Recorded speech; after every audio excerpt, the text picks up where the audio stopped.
Ladies and gentlemen, the most transformative sport event on earth is about to begin.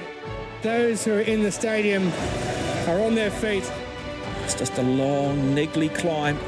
Because it is desperation now. And there it is. Gold! What a result! Another remarkable athlete about to write another chapter in Paralympic history. Hello and welcome to another episode of Keep the Flame Alive, the podcast for fans of the Olympics and Paralympics. If you love the games, we are the show for you. Each week we share stories from athletes and people behind the scenes to help you have more fun watching the games. I am your host, Jill Jaracz, joined as always by my lovely co-host, Alison Brown. Alison, hello, how are you? Happy Memorial Day. Is it happy though? Well, yes, because without Memorial Day, we couldn't enjoy what we get to enjoy. Very true. So thank you to all of those who sacrificed their lives for freedom here in the U.S. I know not all of you listening celebrate Memorial Day, but we do. I will be reveling in Indy 500 race results, I hope, by the time you hear this. Barbecues for everyone. There you go. There you go. So in light of the fact that it is Memorial Day here in the U.S., we are putting together a shorter show with some of our parasport interviews from the Team USA Media Summit. First up, because the French Open is also underway, we hear from wheelchair tennis player David Wagner. Dave, it's the only time we've gotten to hear from David Wagner. You know, David Wagner, you keep promising us and scheduling with us. and when I realized it was French Open, I was like, oh, well, that's never going to happen now. Maybe we'll talk to you in December. That's right. Well, David is a 5-time Paralympian. He has 8 medals, 3 golds, 3 silvers, and 2 bronzes. He competes in the quad class and has done both singles and doubles in competition. Take a listen. All right, David. Clay and wheelchairs and surface. How does the chair work with the clay versus a hard court? And we'll just go there. And, you know. Sure. So wheelchair tennis is played on all surfaces. We Yeah. play grass, hard court, and clay all around the world, as well as artificial grass. Roland Garros being red clay, which is different from the United States, which we have a green clay, which is completely different. There is more friction, so the chair is going to be a little bit slower, but the beauty of it is the ball is also slower. So it's equal parts slowed down, whereas grass, so to speak, the ball is really fast, but your push is slower. So it's a harder dynamic. So the beauty of red clay is the ball is slower, as is your push, but it's almost equal. So it doesn't feel as though it's a whole lot different than playing on hard. The push is heavier and it's more work, but it's definitely not. It doesn't impact the speed of our push like say grass does. Does it get caught up in the wheels and in the dynamics? Everywhere. Clay gets everywhere. Yeah. And does that affect you as you're going along in the A match? little bit, for me, I tape the racket to my hand, and so the athletic tape starts to get some red dusted dirt on it. And if it's super breezy, or windy, the dust clouds come up and your teeth get. But I'll tell you, you go take a shower afterwards, and you have clay and spots on your body that you're like, how did clay get there? So With the clay and the lower bounce of the ball, does that make it that much more difficult? No, believe it or not, the ball on clay actually bounces up more. Okay. So grass, the ball gets through the court. Hard court is traditional. And clay, the ball actually hits and kicks up quite high. So if you think of like a Rafael Nadal who puts a ton of spin on the ball, it hits and kicks up. Whereas then a one-handed backhand is taking the ball up higher. So our balls kick up quite high on clay. Okay, so then with the higher kick, being that, are you end up doing kind of overhead smashes all the time? You're either coming forward, taking it on the rise, or sometimes sitting, waiting back for it to drop a little bit, or reaching up over your head and trying to be offensive from a very defensive position. Are you ever retiring? No. Excellent answer. All right, thank you so much, David. Next up, we have para-judo athlete Liana Mutia. Liana competes in the 64-kilogram class and competed at Tokyo 2020. Since then, she's won bronze medals at the 2022 IBSA World Champs and IBSA World Games. And at the end of the 2023 season, she was ranked as the top athlete in the world in her category, the first U.S. athlete ever to do so. So when you started to lose your vision, you had to relearn how to do judo, is that correct? So what was that process like? It was a lot, oh my god, years and years and years of trial and error. I think I mentioned, actually, I wish I mentioned this briefly beforehand, and actually I did. But my modus operandi is something called test-driven development, and that is a type of development in which case you throw a bunch of test cases to gather information to increase the to recognize patterns and find solutions. Basically, to put it in layman's terms, to increase my my chances of winning. I had to use that specific technique to relearn how to fight again after I lost my vision. How much did it affect your balance and your sense of where you are in space when you're fighting? Oh my goodness! Oh God, I can't even tell you how much it affected my balance. Because one thing that I did not realize when I was sighted is that when you're sighted, you're always looking. Even if you don't think you're looking at anything, you're always looking at something, and that's what keeps you from falling over and gives you a reference as to where you are in space. When you are totally blind, when you have no more vision, but you're used to having to, look at something, you're used to looking something out of habit just to keep yourself in balance, it completely throws off your sense of balance. You're basically forced to, not only in fighting, but also in your daily life, how to relearn how your body works, and you basically learn how to become hypersensitive to touch, to noise, to smell, and all of those sorts of things, because that all plays into being aware of your environment. I have always been passively observant, but ever since I've gone blind, I've unfortunately become more passively observant, which is bad because I live in the middle of a city and it's very loud. Oh, God. Do you still find that sometimes you feel disconnected from your limbs in the sense of you can't see them, but you feel them, and that change in input, either in life or in your sport? Absolutely not. I wish that could ever become the case because, like I said before, ever since I went blind, I've become very hypersensitive to touch, and it's to the point where I always need to be fully covered to some extent. So even in the summer, especially if I'm in the office, I will have a little mini skirt, but I'll have stockings on because despite the fact that I'm in such a physical sport, I don't like being touched directly.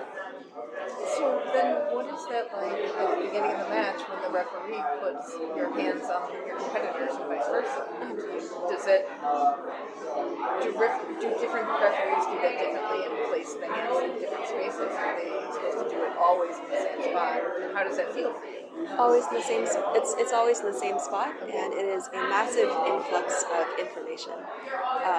If I weren't so used to fighting, and if I had taken up fighting, for example, after I lost my vision, it would be completely overwhelming. But because I've been fighting for so long, it's just a massive influx of information. That's the best way I can put it. How do you train yourself to quickly sort through that information in order to do the next thing? Then you have to go. Oh, right. So I feel like I've reiterated this all day, but I am not very strong, and I'm also not very aggressive. I am just an intelligent fighter.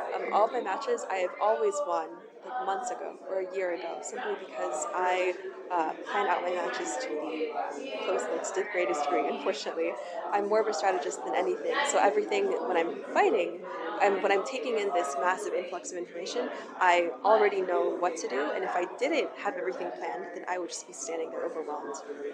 So in fighting at the Paralympics versus practice, obviously your environment's going to be extremely different. So how are you prepping for the noise, the crowd, all the sounds coming at you? I am prepping by just doing what I normally do because like I said, I live in the middle of the city, and at practice it's also quite loud because it's the room that I practice in is quite narrow, so the sound bounces off quite, for lack of a better word, in a confusing way. So that's how I'm prepping. And even when I'm at a training camp or I'm walking somewhere, I am always used to this massive influx of just stimuli that I've learned to become just used to it, honestly, at this point. Every once in a while, I wish I lived out in the middle of nowhere, and then I remember that out in the middle of nowhere is where you can get murdered. So Yes, but you know how to fight. Oh, that's right. I don't know. But also out in the middle of nowhere is where they don't have I don't know why, I just really like Popeyes. Out in the middle of nowhere is where they do not have a Popeyes chain. So I see a sponsorship opportunity for you. Yes. If Popeyes or Bojangles ever wants to sponsor me, I am from the South. I have this love for fried chicken connoisseur. That's why I'm a little chunky. I used to go to sleep for dinner, not when I was a student, but not anymore. Okay, chunky, not a word. Oh, okay. That I would use for you. In any stretch of the imagination. Oh, thank you. I appreciate it. How much research goes into, because you're saying so much strategy, into your opponents and who you may face, how that's going to stack up? Are you asking every single week or in general? Either. Oh, every single week. That's approximately 10 to 15 hours of just research.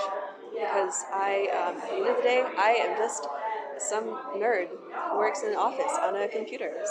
And I would have to be I would have to be a complete and utter fool to want to go head to head with a woman who all she does is train, recover, and sleep well, and she's got nutritionists, coaches, strategists.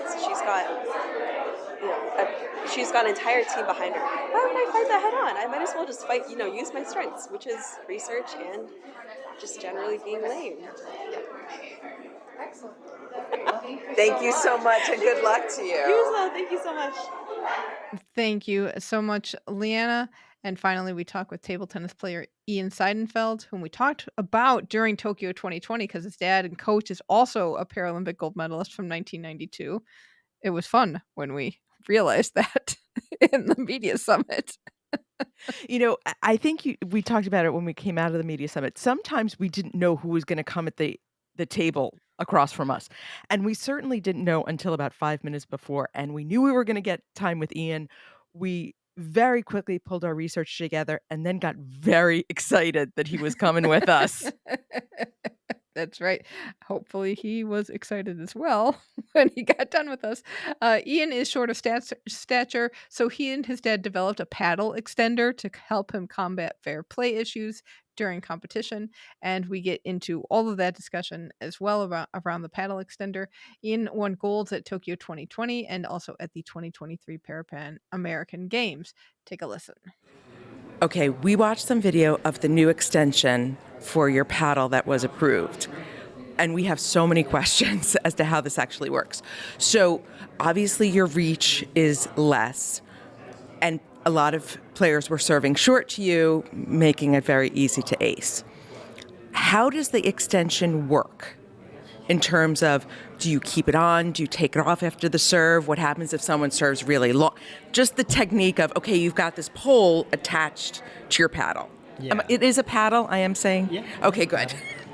Yeah, so there's a couple parts to the extension. 2 parts in that you have the paddle, and then you have a smaller extension that's going to twist into the paddle. I have a notch there to screw it in. And then from there, it's a tongue-in-cheek joint that's going to basically slip in and out, ideally as quickly as possible. From the aspect of using it, I have to determine whether they're going to do the short serve based on their body language. And so it is a very unnatural serve that's very difficult to do, so they have to show that their paddle face is going to be more open and then going forward and back, basically, in order to keep it shorter. So I can notice it that way. I have it in a way where I keep my paddle under the table while I'm returning the serve, so they don't know whether it's in or out. And so they will have to determine whether they want to take risks or not of serving long or serving short. From there, that's where the gamesmanship comes in. Okay, now are you leaving that only in for the serve, and then you take it out for the rest of the point? Yeah, so when they do serve short, I'm clicking it in and then reaching up, and then as I'm moving back, there's the backwards momentum of it, and I need to shift my left hand, because I'm left-handed, back into the normal racket position. So as it's coming back, I have it in normal racket position and then yank it out with my right hand. And we've kind of come up with different ways to make that more efficient. How was it to advocate to get this extension? How was it to advocate for yourself to get this approved? Yeah, there's no real process for it. It's really just, I was in 2019, I was in Spain and Italy. Before that tournament, on our way in the Netherlands, my dad had broken his leg. And so he wasn't able to come along for those tournaments. He had to go get shipped back to the U.S. after getting surgery on it. And I was there, so I didn't have him to advocate for me at the tournament. And the referee at that tournament disqualified the extension, basically. He said you either have to keep it on all the time, which is completely... you can't play with a 2-foot extension on your racket. I would have if I could. Or not use it at all. And so I was winning a match 2-0, and then I ended up losing the match because of that ruling that he had made. And so I really hate that guy for forever. We'll talk later. You let us know who it was. We'll hate him with you. I will give you all the details for that. So that's the start of it. And then we had sent in notes to the IPC or as well as the ITTF, and it just wasn't really a big concern for them because it's really an issue for one. So why do they care? But then when we get to the Paralympics, it's still not settled. So you could go, and you've been practicing with this, and they could disqualify it still. Yeah, they would have made any sort of ruling that they wanted at the time. They actually, basically my dad did all the heavy lifting.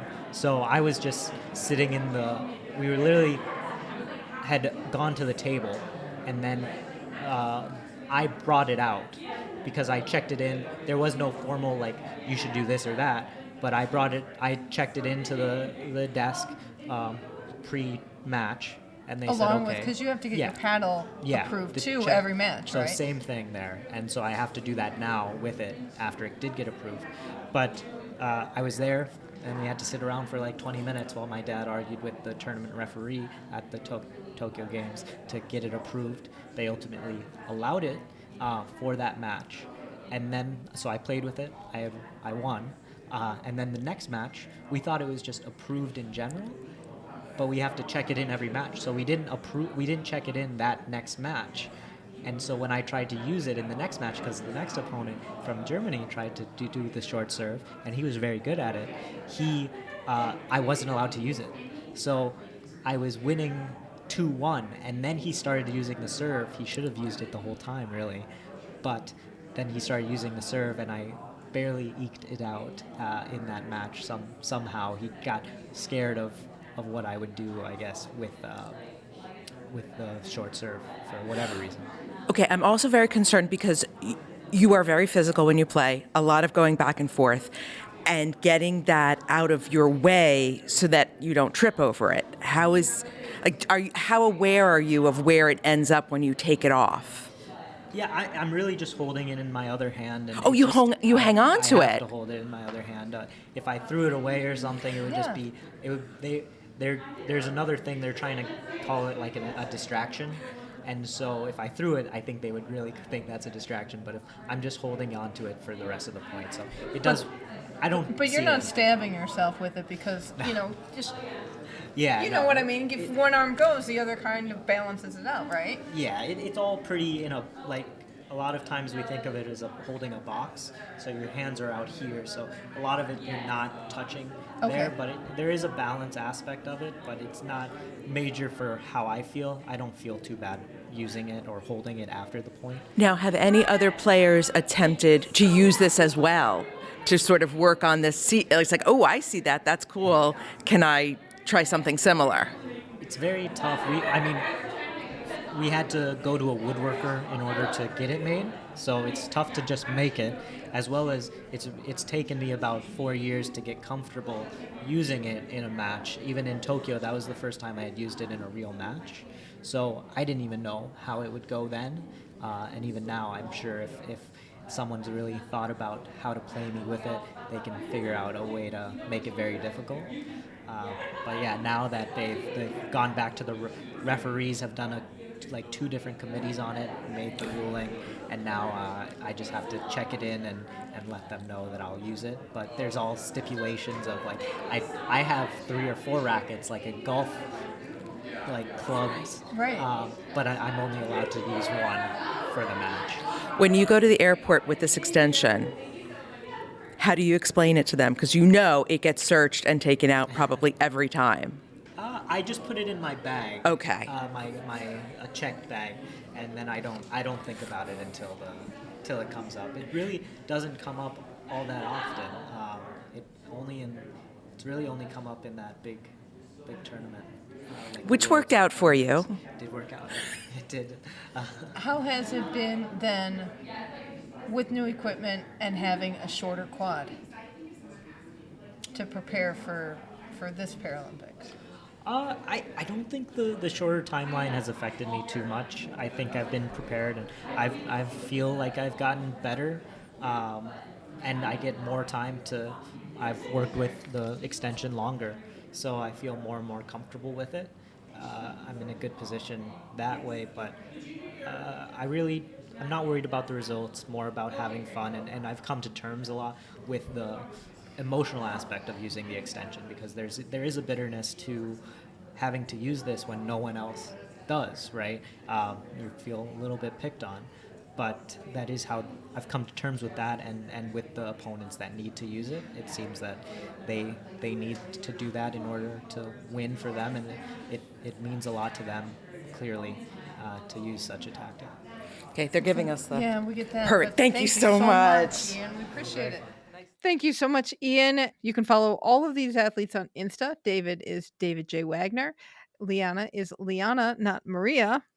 Would love to know the story behind that one. And Ian is Ian Seidenfeld. Have you taken a look at our viewing guides yet? I'm working on it. Yes, definitely. Because we got a plan. I need that guidebook to plan our schedule. So the ebook, the viewing guide for Paris 2024, is available on Amazon. And if you have Kindle Unlimited, you can get our guide for free. So we will have links to it in the show notes. There's also a link at our website, flamealivepod.com. And check it out. It was a lot of fun to put together, and it's got some fun information. And we are adding team event schedules as they come in. So as an ebook, you will get those updates as they are available. Yes, and those updates go along for people who purchase a book, but we realized that Kindle Unlimited allows you to rent it for free. So if you've got that, do check it out and read it early and often.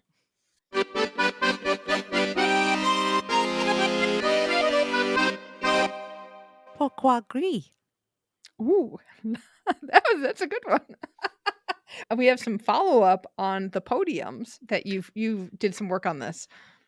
So Paris 2024, their Instagram page posted the video of the design. And so I just made a comment. Why is it gray? The rest of this color scheme is really bright. They answered me. Love it. So here's what they said, and I'm quoting it.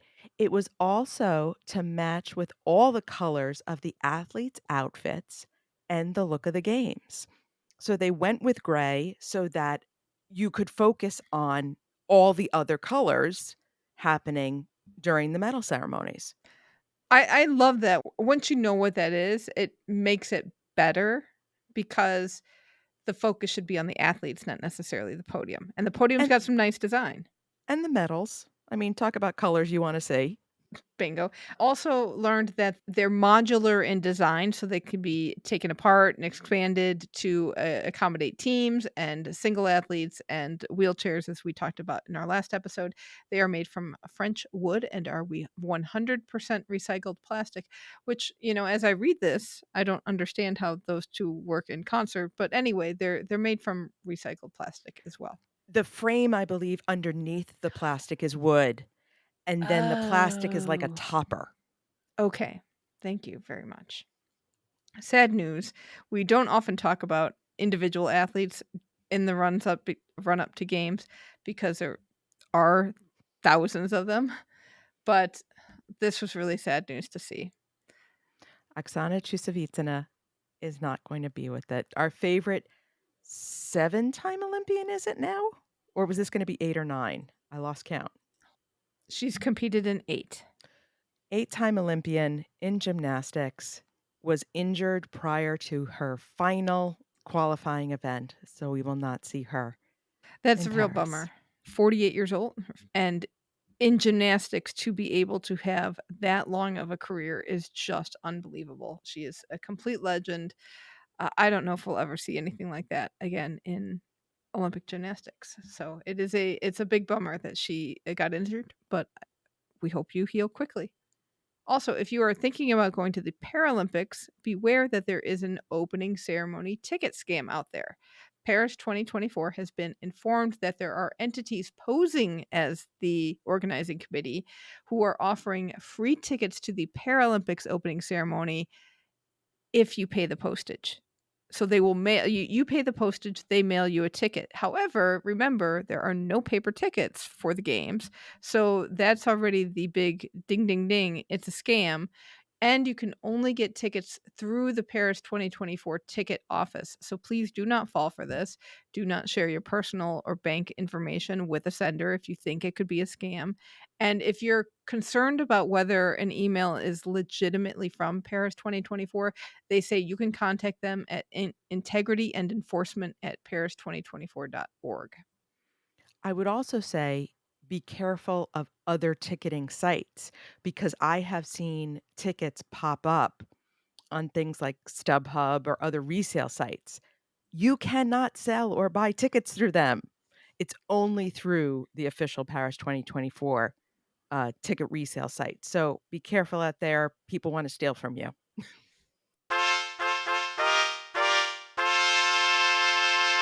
Little bit of interesting IOC news for you.